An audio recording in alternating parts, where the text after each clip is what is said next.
बहुत अच्छे संत हैं, उन्होंने एक बात बहुत अच्छी कही और हमने भी उस पर ध्यान दिया। उन्होंने कहा किसी भी पुराण के वक्ता को व्यास यदि किसी पुराण में कहा गया हो तो आप प्रमाण दें। सब जगह वक्ता कहा गया, वाचक कहा गया या वक्ता कहा गया, व्यास नहीं कहा गया। वस्तुतः व्यास तो व्यास जी ही है। व्यास जी के स्थान पर कोई भी मनुष्य शरीरधारी व्यास नहीं हो सकता। व्यासो नारायण साक्षात, व्यास जी व्यास ही हैं। पहले ऐसी विकृति नहीं थी। पहले कथावाचक पत्र में छपता था, कार्ड छपता था तो कथावाचक अथवा कथा वक्ता अमुक। अब वक्ता वाचक खत्म कर दिया, व्यास पीठासीन, व्यास भगवान, सीधे ही व्यास भगवान हो गए। बोले महाराज और तो दूसरे से आशा नहीं है, आपसे आशा है। तो कम से कम होर्डिंग में, पोस्टरों में कथावाचक यथा कथा रस प्रवाहक यही लिखाया जाए, व्यास न लिखाया जाए।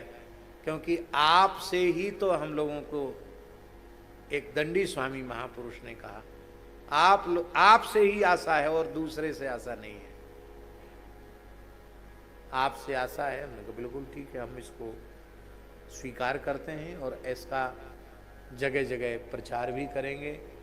तो कथा व्यास, व्यास तो व्यास जी ही हैं। कथावाचक, कथा प्रवाहक, कथा वक्ता, कथा वाचक, जो भी कहो वो होना चाहिए।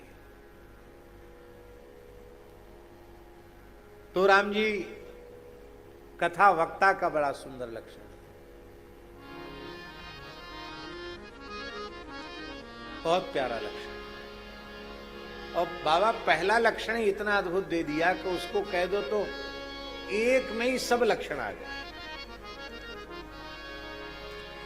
और जब हम इस श्लोक का उच्चारण करते हैं तो हमारे पूज्य सदगुरुदेव भगवान श्री भक्तमाली जी का भावमय स्वरूप हमारे नेत्रों के समक्ष प्रकट हो जाता है। उसका कारण यह है कि हमको लगता है कि श्लोक तो इन्हीं के लिए बना है। भगवन् मतिरनपेक्षा सुहृदो दीनेषु सानुकंपो यः बहुधा बोधन चतुरः वक्ता सम्मानितो मुनिभिः। क्या बढ़िया शेर। भगवन्मति ही पहला लक्षण है, उसकी बुद्धि भगवान में लगी हुई होनी चाहिए, स्त्री पुत्र में नहीं, शरीर संसार में नहीं, मान बड़ाई पद प्रतिष्ठा में नहीं, रुपया कौड़ी में नहीं, उसकी बुद्धि भगवान में लगी हुई, भगवान ही उसकी बुद्धि बन गए हो। भगवन्मति ही।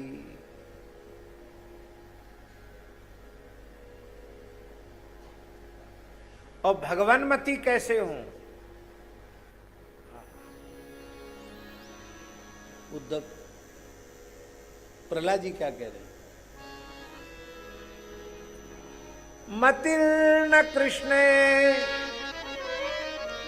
परतस्वतो वा मिथो विपद्येत गृहव्रतानां अदांत गोभिर विशतां तमिश्रम पुनः पुनश्चरवित चरवणानां।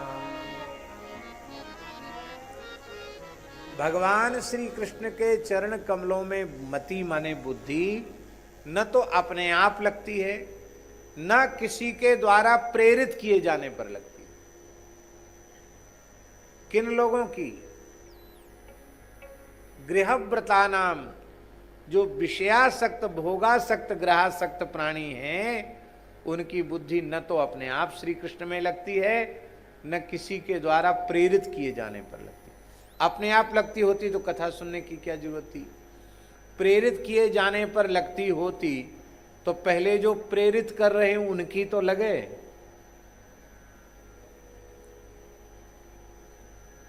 जो प्रेरित कर रहे हैं उनकी नहीं लगी है, तो सुनने वालों की क्या लगेगी? ईमानदारी से बताओ किसकी लगी बुद्धि? सबकी जय जयकार में बुद्धि लगी है, मान बड़ाई पद प्रतिष्ठा रुपया कौड़ी इसी में बुद्धि लगी है, भगवान में किसी की नहीं लगी। भाई हमारी तो नहीं लगी। जैसी बुद्धि हमारी लगनी चाहिए भगवान में वैसी नहीं लगी।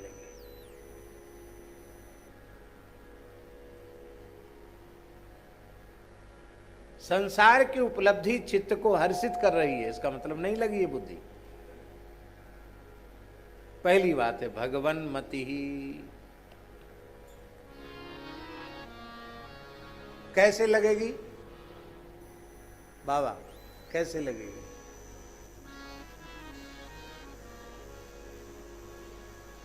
नैषां मतिस् तावदुरुक्रमांघ्रिं स्पृशत्यनर्थापगमो यदर्थः महीयशां पादरजोभिषेकं निष्किंचनानां न वृणीत यावत्।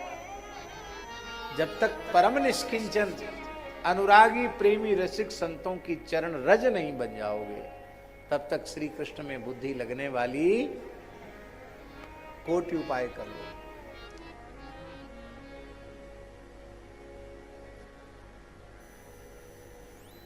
चरण रज का मतलब ये मत समझना किसी महात्मा के पैर पकड़ लो और जबरदस्ती पैर पकड़ करके माथे से रगड़ने लग जाओ, भले ही उसका हाथ पांव खंडित हो जाए, कोई बात नहीं। हमें तो भगवान में बुद्धि लगानी है, ये अर्थ नहीं है। उसका अर्थ ये है कि जैसे चरण रज कण होता है ऐसा हम अपने को माने। इसको महाराज जी, इसको श्रीमन महाप्रभु जी ने कहा है, बड़ा प्यारा भाव। ऐ नंद तनुज किंकरम, बड़ा प्यारा श्लोक है बाबा। ऐ नंद तनुज किंकरम पतितं मां विषमे भवाम्बुधौ कृपया तव पाद पंकजस्थित धूलि सदृशं विचिन्तय। आई नंद तनुज, हे नंद कुमार, नंद गोप कुमार, हे नंद नंदन, मैं आपका किंकर हूं। इस विषम विषय समुद्र में, संसार समुद्र में पड़ा हुआ हूं। आप कृपा करें, अपने चरण कमल की रज का एक कण मुझे बना लें। अब चरण कमल का कण चरण कमल में ही रहेगा, बाहर थोड़ी जाएगा। ऐसे हम संतों की चरण रज के एक कण बन जाए, बुद्धि भगवान में लग जाएगी। और सरलता से हम समझाएं, हमारी बुद्धि भगवान में नहीं लगी, हम जानते नहीं लगी, पर हमें 16 आना नहीं 20 आना, और 20 आना से भी ऊपर कुछ होता होगा तो विश्वास है कि पूज्य सदगुरु भगवान की संपूर्ण वृत्ति भगवद अर्पित ही है। यदि हमारी वृत्ति संत सदगुरु में लग गई तो हमारी वृत्ति भगवान में लग जाएगी। श्रृंखला संबंध है ना, हमारी आप में लगी, आपकी भगवान में लगी, तो हमारी वृत्ति कहां लग जाएगी? भगवान में लग जाएगी। पहला लक्षण है भगवन्मति, दूसरा लक्षण है अनपेक्षा, किसी से कुछ अपेक्षा न हो। एक वक्ता महानुभाव बहुत अच्छी कथा कहते थे, इतनी बढ़िया भाव की कथा कहते, सब रोने लग जाते। एक बुढ़िया सामने बैठ के कथा सुनती थी, वो बोली, पंडित जी आप हमारे घर पे जरूर आना। रोज कहती थी। उन्होंने सोचा कि चलो भाई बहुत बुलाती है, जरूर अच्छी पधरावनी करेगी, मोटा लिफाफा देगी तो चलें। तो व्यस्त बहुत थे, उनको जाना भी था उसी दिन, पर कथा पूरी करके बुढ़िया के यहाँ गए। उसने बेचारी ने स्वागत सत्कार किया जो उसकी शक्ति थी। तो मैया बस इसी के लिए बुलाया और कोई बात पूछने बोला। हाँ बाबा, एक बात पूछने के लिए बुलाया कि आप इतनी सुंदर कथा सुनाते हैं, आपकी कथा सुन के सब रोते हैं, आपकी आंख में आंसू नहीं देखा, तो क्या आपको भाव का जागरण नहीं होता? तो वक्ता बोले कि माँ, तुमने पूछा है तो हम सच्ची बात बताएं कि हम इसीलिए भाव जगाते हैं कि लोगों की थोड़ी जेब ढीली हो जाए। फिर भी जेब ढीली जब नहीं होती है और अंतिम दिन भागवत पोथी पूजन पर कुछ कम सेवा आती है, तब हमारे भीतर भाव का जागरण होता है, तब हमारी अश्रुधारा बहती है, उसके पहले भाव का जागरण नहीं। अनपेक्ष, हमें कुछ नहीं चाहिए। अच्छा एक बात बताओ, कोई भी दुनिया का बड़े से बड़ा बुद्धिमान विद्वान व्यक्ति यह निश्चय करके बतावे भगवान के एक नाम के एक अक्षर की भी दक्षिणा तीनों लोकों में किसी के देने की शक्ति है क्या? नाम की नहीं, नामाक्षर की। पर भगवान की कथा का कोई मूल्य हो सकता है क्या? भगवान की कथा की कोई कीमत हो सकती है क्या? बाबा, तीनों लोगों की संपत्ति न्यौछावर करने पर भी कुछ नहीं, नगण्य, अनपेक्ष। इतनी बड़ी संपत्ति हमारे पास है तो हम दूसरी अपेक्षा क्या करें? इसलिए महर्षि वल्लभाचार्य महाप्रभु जी का वचन है, वृत्त्यर्थम नैव युंजीत प्राण कंठगतैरपि। यहां तक प्राण आ जाएं, कंठगत प्राण हो जाएं, तो भी भागवत की कथा को रोजी रोटी नहीं बनाना, इसकी उपासना करना, इसका व्यवसाय मत करना। ये श्री वल्लभाचार्य चरण का आदेश है। वृत्त्यर्थम नैव युंजीत प्राण कंठगतैरपि अनपेक्षा। भगवन्मतिरनपेक्षा सुहृदो। सुहृद का अर्थ होता, तीसरा लक्षण है वक्ता का सुहृद। सुहृद माने जीव जगत का सच्चा हितैषी। सच्चा हित क्या है? सब जीवों को भगवान मिल जाए, सब भगवत प्रेम प्राप्त करके धन्य हो जाएं, यही जीव का सच्चा हित है।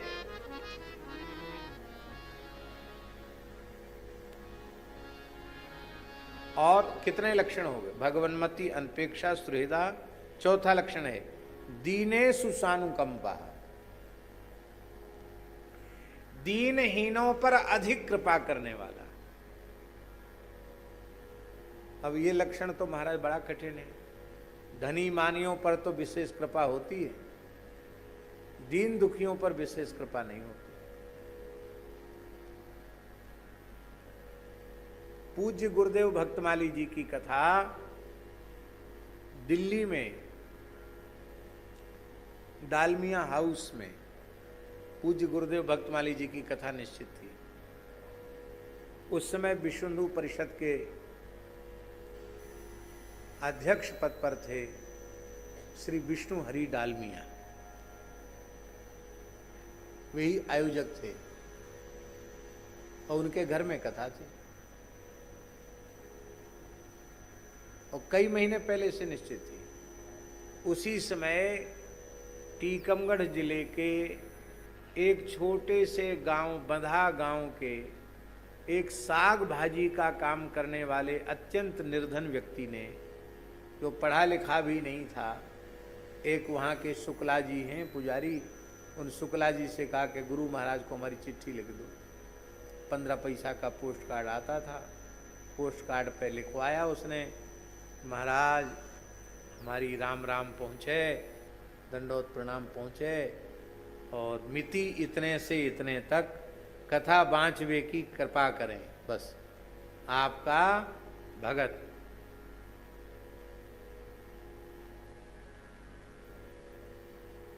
टूणा भगत।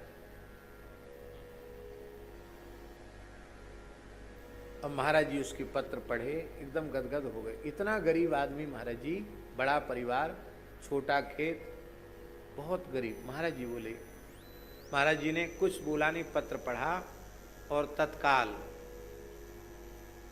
महीना भर बाद डालमिया हाउस में कथा थी। महाराज जी ने अंतर्देशी लिखा विष्णु हरि जी को,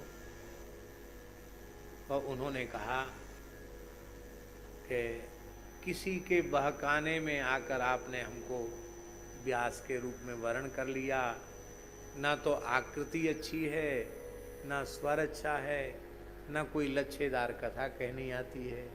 आपका सद्भाव है, आपने हमको बुला लिया, लेकिन आप श्रीमंत हैं, सामर्थ्यवान हैं, भारतवर्ष का बड़े से बड़ा वक्ता आपको बड़ी सरलता से प्राप्त हो जाएगा। यदि इन तिथियों में कथा आपको सुननी है तो आप किसी भी बड़े वक्ता का वर्ण करके कथा श्रवण करें। हमारी पुरानी जजमानी है, एक भगत की हम कथा कहने इन तिथियों में जाएं। एक भारत के प्रसिद्ध उद्योगपति के यहाँ न जाकर, देश की राजधानी में न जाकर, महाराज जी बंधा गांव में आए और कथा कही। महाराज जी ने पाठ के लिए आपको बुलाया, आप बैठे हैं सामने। इतना गरीब आदमी कि यहाँ वृंदावन से पाठक ले जाओ तो उसकी दक्षिणा कहाँ से दे? तो आपको सरकारी छुट्टी नहीं मिली, अध्यापक थे आप, तो अपनी तनख्वाह कटवा करके आप गुरु जी की सेवा और भागवत जी का मूल पाठ, आपने मूल पाठ किया। और जब कथा पूरी हो गई तो पंचायत बैठी, व्यास जी को क्या दक्षिणा, पंडित जी को क्या दक्षिणा दें, महाराज जी को क्या दक्षिणा दें। तो गांव के पंचों ने कहा, भैया इतने बड़े व्यास आए, वृंदावन से आए, इतने बड़े महात्मा, 500 रुपया तो कम से कम दक्षिणा देनी पड़ेगी। कितनी? 500 रुपया। तो भगत क्या बोला कि 250 रुपया तो इस साल फसल पे हम अभी दे देंगे और 250 अगली साल देंगे, क्योंकि हमारे पास उतनी सामर्थ्य नहीं। आखिर में ब्रह्म भोज कराना पड़ेगा, कुछ ब्राह्मणों को भी जूठन गिरेगी, थोड़ा खर्च उसमें भी लगेगा। और महाराज जी के कान में बात पड़ गई। महाराज जी ने बोले किसी के बहकाने में मत आना, कथा की दक्षिणा 1.25 रुपया होने से विधि की पूर्ति हो जाएगी। हाँ, ये लोग बहका रहे हैं, इनके बहकाने में मत आना। नहीं महाराज 250 तो हम पूरे देंगे, नगद देंगे 250। जबरदस्ती 250 दिए। बोले इतने में ही पूरी हो गई दक्षिणा, ना आने जाने का किराया, ना कुछ ना कुछ। बाद में डालमिया हाउस में बाद में कथा हुई, उन्होंने खुद हमको महाराज जी का पत्र बताया कि महाराज जी ने ऐसा ऐसा। बोले मैंने अपने जीवन में ऐसा निष्प्रिय संत नहीं देखा। दीनेषु सानुकंपोया, दीनों पर ज्यादा कृपा करने वाले। और बहुधा बोधन चतुरः वक्ता सम्मानितो मुनिभिः। 5वां लक्षण है बहुधा बोधन चतुरा। क्लिष्ट से क्लिष्ट विषय को अनेक प्रकार से सरल करके समझाने में समर्थ हो। वो भी महाराज जी में बड़ी विलक्षण युक्ति थी। क्लिष्ट से क्लिष्ट विषय को इतना सरल करके प्रस्तुत करते थे, अब क्या कहें। अब ऐसी कथाएं सुनने को नहीं मिलती। भागवत की मूल पोथी लेके बैठ जाओ और पूरी कथा सुनो। आ रही क्या आवाज? आ रही? चला दो भाई। आवाज चलाया था, अभी किसने चलाया?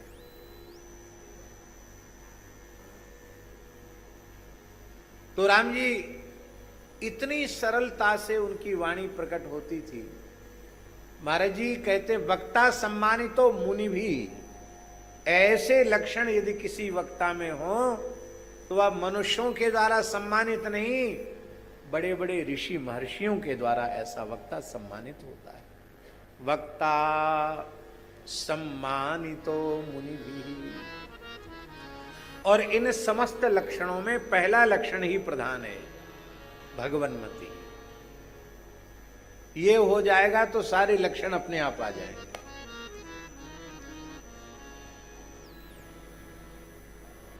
हमने महाराज जी से कहा,